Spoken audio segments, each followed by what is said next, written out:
Hey class, it's Rusty Graham again, your lead instructor for the program. This week we'll be discussing Chapter 5, Rank Captain's Privileges. And I think it's one of the most important things that there's a misconception about privilege. And I'm going to start off by telling you that there are plenty of people out there that would sell their soul to be fire chief. I've met them. Some of them actually have undercut their own fire chief so that they could quickly become chief.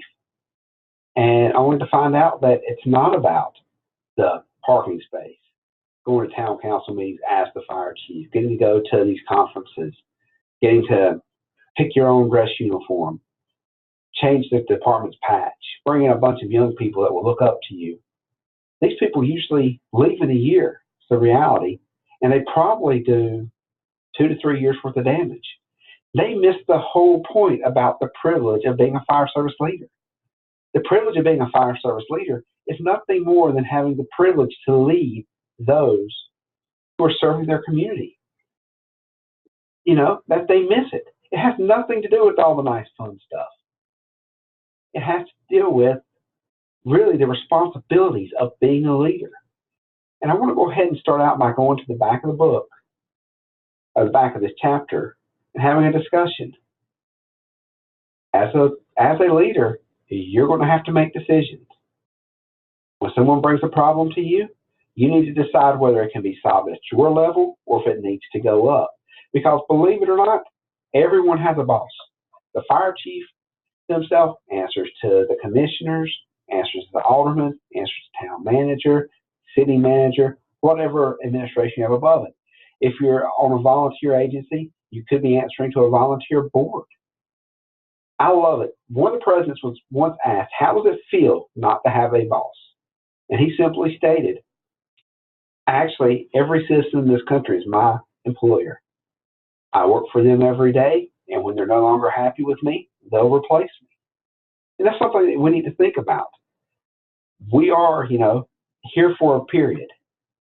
Now, back to the discussion. If I can make the decision at my level, if I'm a captain and it's a company-based decision, I don't need to go to the fire chief to get, to say, here, chief, I have a problem. If it's something I can solve, like my engineer's going too fast, I can look over and say, hey, slow down. We need to have a discussion when we get back to the fire station. If two of our firefighters are having a confrontation amongst themselves, I can deal with that without having to send anything up the chain of command. Okay, there are many decisions that we should make at the local level without having to send it up. And every time you do it and you make a good decision, like in the law of solid ground, you're going to get some currency with your people, and they're going to trust you more and more. Now, there are times when it needs to go up immediately. Such if someone claims sexual harassment, get the problem off your desk, straight up chain of command. Follow it step by step. Okay? If it's a situation where someone needs to be terminated, of course it's got to go up. But deal with what you can at the lowest level. And that's not so the fire chief can be surprised. That's so that you can actually do your job. The fire department puts you at that rank because they had faith in you in that position. Okay? Something else you need to understand is that you're always, as a leader, being evaluated. Okay? This is not just the fire chief and them doing your annual performance or whoever you answer to. It's also the people under you. They're looking to see, are you consistent? Are you honestly the person that needs to be in this job? And it comes back to something that I think is very important. The book looks at it, they have this little quote in there that says, the boss is tough, but the boss is fair. That's a good statement. I love it.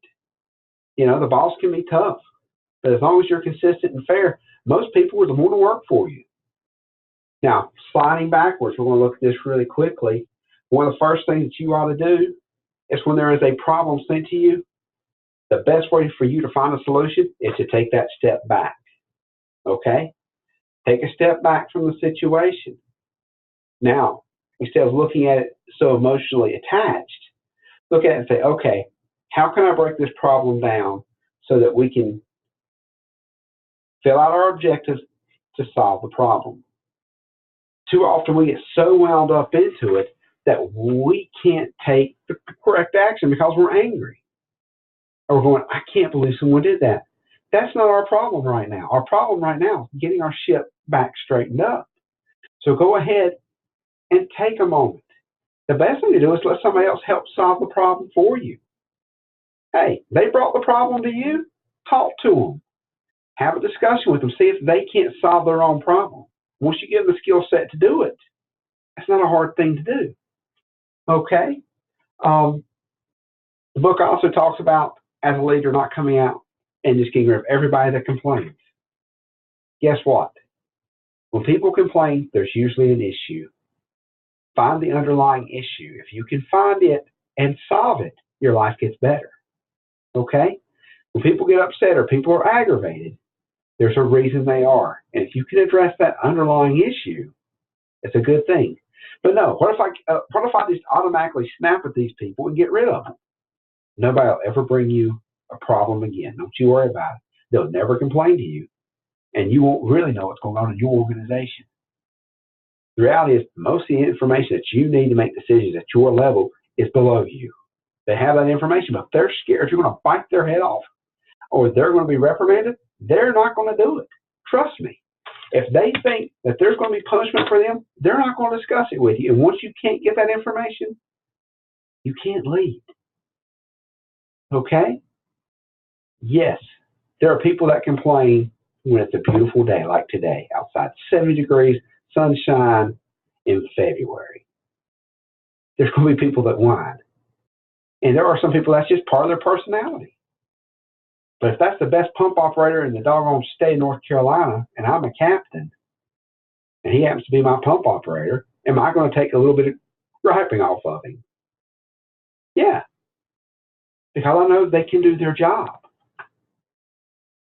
Figure out which type of person you're dealing with. If they're going to brag, just let it roll off your back. Okay? Don't get emotionally involved and let them tear you down. Too often we get so involved we can get ourselves sick. Okay? That's kind of the big takeaways from this. Don't worry about leading. The biggest thing is to become uncomfortably comfortable. What I'm saying is that there's a process. And the next video, we're going to talk about the dichotomy of comfort and how important it is to be slightly uncomfortable. And when you're a leader and your job is to get everyone home at the end of every shift, there's going to be times when you're slightly uncomfortable. Stay safe. I'll see you soon. If you have any questions, email me like